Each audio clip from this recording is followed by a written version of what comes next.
So on this quick trip to the grocery store, I figured I'd take this opportunity to discuss what is easily the most common modification that people make, not just to performance cars, but all cars in general, and that is new wheels, specifically bigger wheels. Now please keep in mind that this is not an advice video. This isn't even really my opinion. This is just me shedding light on one aspect of putting bigger wheels on your car that a lot of people don't consider. Modern cars in general have bigger wheels, and there's a few different reasons for that. Reason number one is that I think bigger wheels, for the most part, is viewed as more aesthetically pleasing, and nobody wants to buy an ugly car, especially when you're talking about the higher end side of things. People buy those cars mainly based on how they look. Yes, there are other things that factor into why you would buy one car over another, but if you don't think a car is attractive, you're probably not going to buy it. With that said, if a smart car sounded like a Lexus LFA, I would have 3 of them. You also have to consider that modern cars in general are pretty much designed in the first place to look right with bigger wheels. If you tried to put 16-inch rims on a modern Ferrari, it would probably just look weird. And then when you're talking about the high performance category, especially supercars, the brakes are gigantic these days, so it's almost a necessity that you have a 19 or 20-inch rim at minimum just to fit around the brakes. And if you look at some of the tolerance in terms of the amount of clearance you have between the rim and the brakes on some of these cars, it's actually insane. You're talking about a couple pieces of paper of clearance, but that's enough to work. With all of that said, I would argue, in some cases, not all, that putting bigger rims on a car, depending on the rim and depending on the car, can actually make it look that much better. I'm going to use this Huracan as an example because 1, I personally own one, and 2, I really like how these wheels look. However, unlike the factory setup, which is a 20-inch rim, both front and back, this is a 21 at the rear and a 20-inch at the front, which does change the look quite a bit. The car is also slightly lowered, but it looks absolutely phenomenal. Here's the thing though, as much as I like how that looks, I don't think I could ever put those wheels on my car.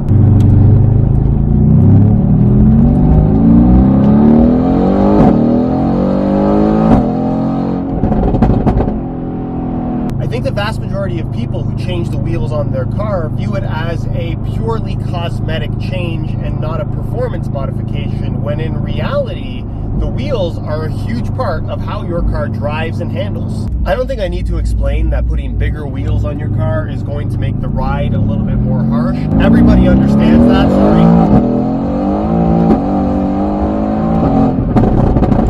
Totally empty road, what do you expect me to do? On a regular car or even a luxury car that's not really intended for high performance, if you can live with that more harsh ride, then I don't think that there's anything wrong with putting really big rims on your car if you like that look. I do think that it changes the way the car handles a little bit, but again, if you're not using it to drive quickly in any way, then it doesn't really matter all that much. Go for aesthetics. In the case of a performance car, especially a supercar, where you're paying a huge premium for these marginal differences in performance, you have to understand that these big companies spend millions and millions of dollars on development and engineering and setting up the car for maximum performance with the wheels and the specific rim size that is on the car. If we use this AMG GTR as an example, the very clever people at AMG, I'm sure, spent a lot of time to set up the suspension and the handling characteristics of this car based on the 19-20-inch rim setup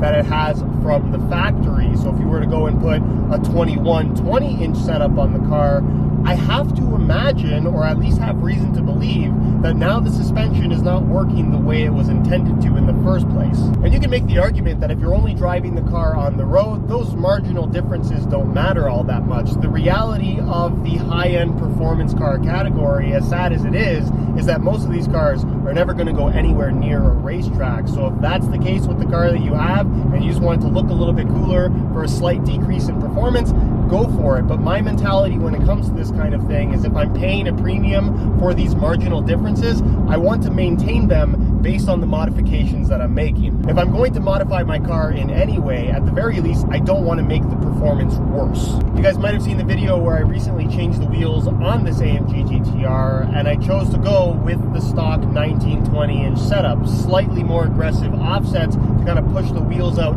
flush to the side of the fender, more so than what stock has. But other than that, I didn't want to mess around with the size of the wheels. Something else that a lot of people don't consider with aftermarket wheels, especially when you go with a bigger rim, is that they are pretty much 99% of the time going to be heavier than the rims that were on the car from the factory. When you really think about it, it's pretty incredible how much stress is applied to the wheels on a car, especially when you're talking about these high performance cars with 7, 8, 900 horsepower now. It's actually insane. With that said, you also have to consider that a wheel spins, and in order to spin that wheel, the weight is definitely going to have an impact on that. Not to mention that when you try to slow down, to decelerate that wheel, if it's heavier, it's going to take a little bit longer to do that. Also, you have to consider that every time you turn the wheel, the car actually has to turn a little bit more weight if the wheels are heavier. This is why we're seeing a lot of these super high-end performance cars featuring carbon fiber wheels, and even with the GT2 RS from Porsche as an example, they're putting magnesium wheels on the top-end YSAC package variations. They're using these materials not just to maintain a certain strength level, but also to shave the weight of the rim down as much as possible, because a lighter wheel is going to result in better handling characteristics and overall just better performance. Which is why, like I said earlier, I don't think it makes a lot of sense to buy these high-end performance cars and then put heavier rims on the car. Something else that a lot of people don't consider about putting bigger rims on their car is that it can mess up the stance. Pretty much every performance car is going to have a low stance to it, and that low stance is part of what makes it look really cool and handle a certain way. It's designed to be at that particular ride height. So when you put on bigger wheels, what often happens for whatever reason is that you end up with a Lamborghini or a Ferrari or a McLaren that now looks like it has new wheels and a little bit of a lift kit. The ride height and the stance is just kind of messed up. So when you put bigger wheels on the car, what is often also a necessity is that you now do some form of lowering, whether it's lowering springs or if your car has adjustable suspension. That's kind of an ideal situation, but you've now made your already low car have to sit even lower so it doesn't look like it's lifted like a truck. Can lowering your car have a negative impact on performance as well? I don't really know the answer to that question. I guess it depends on how you go about actually lowering your car in the first place. I'm sure if you got some really cheap lowering springs, it could potentially ride just way too harsh and screw up the handling in some way, even if it's just a small difference. But you also have to take into consideration that you are taking a car that is already low, making it even lower, so now you have to worry about potentially scraping it all over the place, which can be very expensive to repair when you're talking about high-end cars. And you're also now driving around on huge rims with rubber bands for tires, so the likelihood of you denting your rim should you hit a bump a little bit too hard is also very likely. So for me, you take the stress of already driving a high-end, super low car that's super expensive if you damage it, and you kind of just increase that risk exponentially by putting bigger rims on the car and also lowering it. But like I said earlier, this video is not me telling you what to do. This is just why I personally would not do that. So I guess your takeaway from this video should be that if you want to change the wheels on your car, whether they're the same size as stock or bigger, go for it. Just understand that when you put bigger rims on your car, you're not necessarily improving the performance in any way. In fact, you could potentially be making it worse. If you're changing the wheels, just consider the size of the rim and also the weight of the rim, because these are two things that I think a lot of people just completely overlook. Anyways, guys, that's it for this video. Hopefully you found this interesting. This is a topic that I've never really heard anybody talk about on YouTube. And again, I'm not trying to say that companies that make big wheels and people that put big wheels on their car are doing it wrong. It's just not something that I would personally do when you're talking about a high-end performance car. So something to consider, some extra information to have. Hopefully you guys enjoyed the video. If you did, be sure to support it with a like. If you have any questions or any suggestions for other content you'd like to see on the channel, feel free to leave that down below in the comment section. And with that said, thank you so much for watching. Subscribe for more videos coming soon, and we'll see you in the next one.